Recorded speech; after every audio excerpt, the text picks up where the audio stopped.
morning and welcome to your daily Farm and Home Show, brought to you by the University of Kentucky Cooperative Extension Service. And now, here's your host. Good morning and welcome to your Farm and Home Show. My name is Joanna Coles, and this week we are celebrating May is Beef Month. Katelyn Hawkins, Director of Product Marketing with the Kentucky Beef Council, is here. Good morning. Good morning. Well, I love it because we got the grill going this morning, and you're going to teach us like some tips about how to use the grill properly so that we have a great eating experience. Right, so May is Beef Month, but it also kicks off summer grilling. So for the next 4, maybe even 5 months, we're going to be out with the grills, whether it be charcoal, whether it be gas. So we just have a couple things to keep in mind for 1, food safety, and 2, to make sure you get a good product. Because you spend a lot of money on beef, you want to make sure it's good. Absolutely. And you know, some people are intimidated by the grill, but there is no need. Anybody can grill. Exactly. So there's all sorts of grills out there. There's gas, there's charcoal, there's those little tabletop ones. We conveniently have this hooked up to the back of our vehicle, so it works great for us. So you can put multiple things on a grill at one time. So I have some burgers and a steak rolling. One thing to keep in mind when you're putting meat on a grill, so I have one cutting board that's got my raw beef on it. Okay. And I'll put that on. Okay, and now I noticed the aluminum foil. Yes. So with aluminum, it's a hit or miss whether you prefer it or not.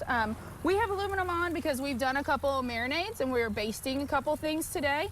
That's really good to put aluminum on there because then you don't get flare up from those sugars and those juices caramelizing and dripping down into your heating element. Absolutely. When you're putting meat on, you always want to use a separate cutting board or plate versus when you're taking it off.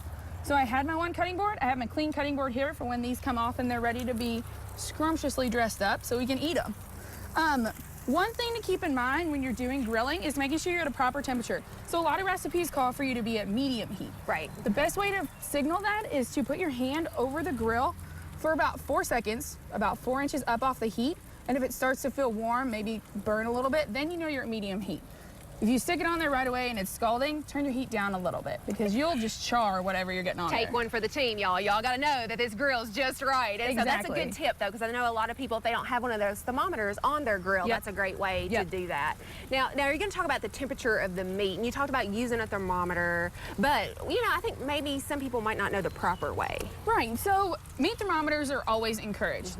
Color's not always an indicator of doneness. You have some cuts that bloom later than others. So we always encourage a meat thermometer. I have your standard dial meat thermometer here. Remove whatever, whether it be burgers, whether it be steaks, go ahead and remove that from the heat source. Put your meat thermometer in horizontally in the thickest part of your meat. There's a little notch in the stem. That's actually where you read your temperature. So make sure that notch is all the way in the meat. Absolutely, because I know some people might just want to stick it down in there and you're not going to get a good read that way. Exactly, and you just wait till the dial stops moving. So we're at about 130 degrees. We don't want to pull this off until about 136, 140 maybe, because 145 is medium rare. That's your optimal temperature. We pull it off at about 140, let it rest. So just let it sit there for a minute and hang out.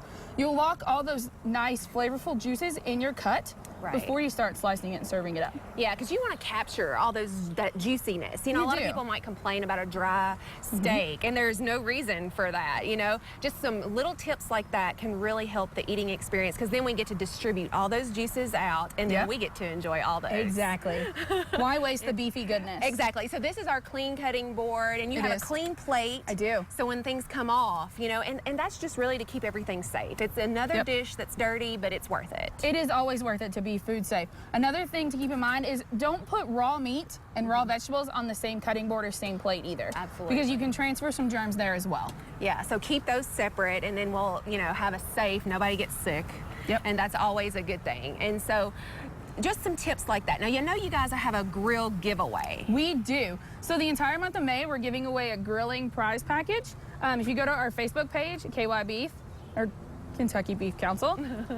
You can find it there to enter. So we're giving away a Holland tabletop grill. We're also giving away a Yeti Roadie cooler. Great. And then a prize grilling package from KBC. So tongs, apron, everything you're going to need to be grill side this summer. So with the Kentucky Beef Council, you can be ready for your summer grilling, but you guys also have great recipes, tips, tricks, anything that you have questions about, you know, recipes, temperature. any of those things, you can go to KentuckyBeef.com or the Facebook page. You want to go to the Facebook page and enter to win these great prizes. Exactly. And so I appreciate you being here, giving us these great tips. If you have any other questions, they're always available to answer anything that you guys might have. And look at these delicious things. I mean, it says summer. When you look at these dishes, it just says summer. So appreciate you being here with us today. Appreciate you watching. If you have any questions, you can always contact us or the Beef Council. If you have questions about today's topics, please call the Warren County Extension Office at the number on your screen. Thanks for watching and have a great day.